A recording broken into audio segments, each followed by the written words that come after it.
Ini adalah sidang perceraian sebuah rumah tangga yang telah berumur 10 tahun. Gugat cerai Mer didaftarkan tanggal 15 lalu. Masalah apa yang terjadi pada perkawinan ini? Yang ada cuma dugaan-dugaan di kalangan wartawan yang meliput peristiwa ini. Begitu datang, disertai pengacaranya, Meriam Bellina menutup mulutnya rapat-rapat. Tidak ada ucapan sepatah pun dari artis ini mengenai kehancuran perkawinannya yang telah dikaruniai 2 anak itu.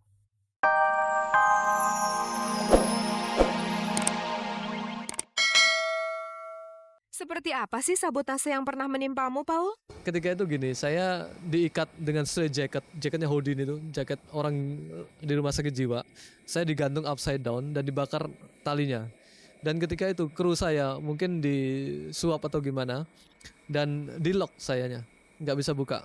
Itu kalau sampai tali putus, itu ketinggian mungkin 20 meter. Dan itu ada paku di bawahnya dengan api. Tapi saya pun juga bukan orang yang sembrono kebetulan, dan saya siapkan satu master key untuk membuka itu semua, dan mereka kaget semua. Itu bukan bagian dari cerita, bukan nggak Mas? Itu true story ya. Namanya magician ngapusi magician lain. Mas, lain kali gitu yang pas di lain waktu juga pernah kayak gitu Mas? Pernah. Tapi gangguannya api misalnya ya, itu bahaya juga. Asisten kita hampir terbakar karena bensin tuh kalau ya namanya bensin. Itu kalau dikasih sedikit nggak bahaya, tapi kalau dibanyakin itu akan bahayakan itu. Meskipun kita sudah cover, panasnya itu yang kerasa, itu yang bahaya. Kalau kebakar sih nggak, cuman itu teror gitu loh. Nah itu nggak bener gitu loh. Dan sampai sekarang saya sudah mengeliminir itu semua. Yang bahaya-bahaya dalam tanda kutip itu saya tanggung sendiri. Artinya saya sendiri yang mentas itu, nggak ada orang lain yang terlibat. Kecelakaan Mas selama itu Mas, yang membahayakan gitu? Nggak pernah. Ada kejadian magician lain yang sampai asistennya dan sebagainya mengalami accident, kita belum pernah. Ya mudah-mudahan enggak. Dan kita selalu perhatikan security. Dari semua pemain itu yang paling penting adalah security. Termasuk diri saya sendiri, saya selalu berjaga-jaga dan tidak ada yang bisa dipercaya kecuali diri kita sendiri. Ya, untung saja Paul bisa ngapusi orang yang jahil padanya. Itu sebabnya ia menyandang nama Matapus di belakang nama kecilnya Paul. Buat tanya terakhir, ide dari mana ngambil nama Martapus Mas? Ya. Oh itu mat ngapusi. Jadi kalau bahasa Indonesianya itu bahasa Jawa ya. Ada mat kodak, ada mat solar. Matapus itu tukang kibul, tukang ngapusi. Karena sulap itu kibul-kibulan. Nggak ada magic, nggak ada mistis, nggak ada apa-apa. Ya. Apakah Anda sendiri yang menyebut diri tukang ngapusi? Bukan, itu kreatif director yang memberikan nama pada saya, satu advertising agency, namanya Mas Jito Kasilo. Ya. Teman saya akrab. Pemirsa, kehendak merangkai kehidupan harmonis dalam ikatan perkawinan bukan perkara enteng untuk diwujudkan. Seringkali ada jarak besar antara harapan dan kenyataan. Ini misalnya terjadi pada pasangan Meriam Bellina dan Adi Surya Abdi. Rumah tangga yang tahun ini mestinya memasuki tahun yang ke-10, hari Selasa lalu berakhir di pengadilan. Hakim memang belum memberikan vonis, namun perceraian sudah jelas sekali membayangi masa depan pasangan artis dan sutradara ini. Di papan pengumuman Pengadilan Negeri Bogor, terpampang pemberitahuan nomor perkara 5 mengenai sidang perceraian Elisa Maria Bellina Bambu dan Adi Surya Abdi. Nama yang disebut pertama adalah nama asli Meriam Bellina yang bertindak sebagai penggugat terhadap tergugat yang adalah suaminya sendiri. Ini adalah sidang perceraian sebuah rumah tangga yang telah berumur 10 tahun. Gugat cerai Mer didaftarkan tanggal 15 lalu. Masalah apa yang terjadi pada perkawinan ini? Yang ada cuma dugaan-dugaan di kalangan wartawan yang meliput peristiwa ini. Begitu datang, disertai pengacaranya, Meriam Bellina menutup mulutnya rapat-rapat.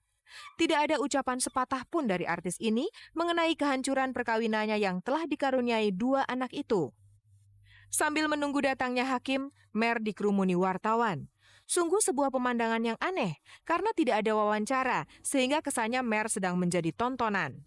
Tapi itulah tekad seorang artis yang belum bersedia menyingkap penyebab runtuhnya perkawinan. Sampai kemudian hakim memasuki ruang sidang. Tapi kursi tergugat kosong. Adi Surya Abdi atau pengacaranya tidak hadir. Oleh karena itu kami akan perintahkan kepada jurusita untuk memanggil lagi agar supaya bukan hadir di dalam persidangan. Adi Surya Abdi memang harus datang.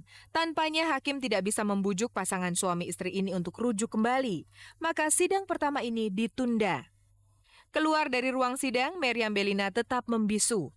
Ia hanya menyodorkan pengacaranya untuk berbicara mewakilinya. Masih serumah nggak, benar nggak? Masih serumah nggak, Pak? Iya masih serumah, nggak berangkat dengan bareng siapa maksudnya? Sama Mas Adinya gitu. Oh saya nggak tahu itu. Hal-hal yang kecil gitu saya nggak tahu. Enggak, Bapak yakin kalau masih satu rumah berarti? Masih satu rumah.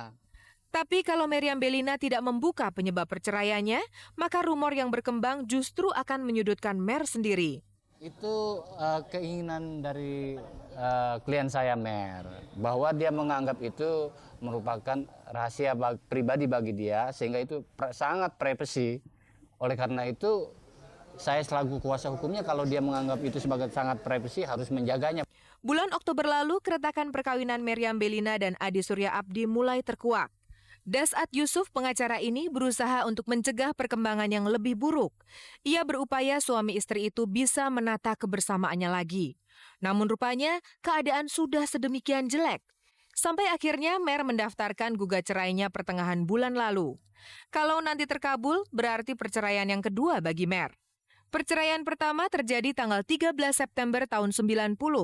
Waktu itu usia perkawinannya dengan produser film Ferry Andriawan baru 2 tahun. Kemudian tanggal 24 April 91, Mer menikah dengan Adi Surya Abdi di Kanada yang kini menghasilkan 2 anak. Abel yang masih duduk di bangku sekolah dasar dan Nigel yang masih taman kanak-kanak. Asal ingat saja, anak selalu menjadi korban paling menderita dari perceraian orang tuanya. Anang mendapat kejutan dari sang istri Krisdayanti. Ada kenduri besar dengan adat Jawa untuk anak kedua mereka, Azril Akbar Hermansyah.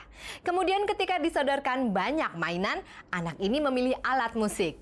Apakah ini tanda buah jatuh tak jauh dari pohonnya?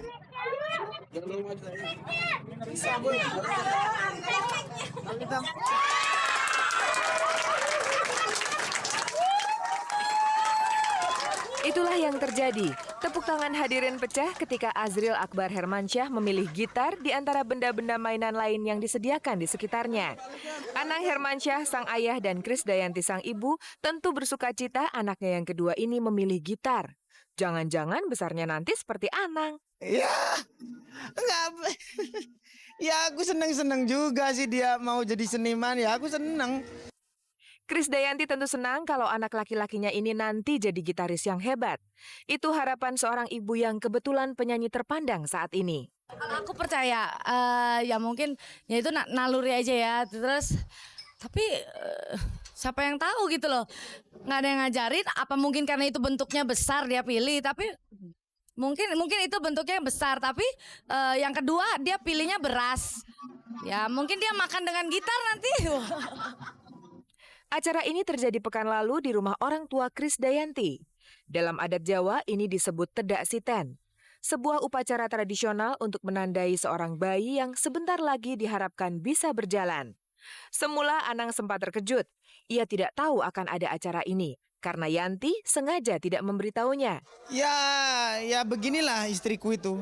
Dulu bikin Aurel, ya tahu-tahu kirain kecil-kecilan, besar. Ini besar-besaran juga.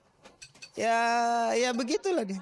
Ya aku senang karena dia ya itu tadi mengikuti adat-adat dari leluhurnya. Ya kayak begitu ya aku kira ini berhubung baik ya boleh lah. Tak banyak pemain harpa di Indonesia. Salah satunya adalah Maya Hasan. Sebenarnya aneh banget gitu karena tuh waktu gue pertama kali seneng itu ya karena hanya lihat gambarnya gitu. Jadi ternyata setelah udah belajar ternyata memang benar-benar jatuh cinta dengan suaranya, dengan apa yang bisa dibikin oleh harpa itu. Ribuan tahun yang lalu alat musik harpa muncul di Yunani dan ribuan tahun kemudian Maya Hasan terpesona oleh suaranya. Bayangannya justru karena kepengen tahu apa sih gitu, bunyinya tuh kayak apa sih gitu. Kok bentuknya aneh, ini bunyinya pasti kayak gitar nih gitu. Ternyata salah, ternyata gue sendiri salah gitu. Ternyata bunyinya ya memang udah khas harpa gitu. Sebagai instrumen tua, harpa dikagumi seluruh dunia bukan saja karena nilai antiknya, juga karena bunyinya yang memang mempesona. Terus dari Yunani itu berkembang dan ternyata di setiap negara termasuk Indonesia itu ada familinya harpa. Di Indonesia, harpa muncul berbentuk sitar. di mana-mana, di Thailand, di Jepang, di Cina, pokoknya semua tuh ada, di Afrika ya.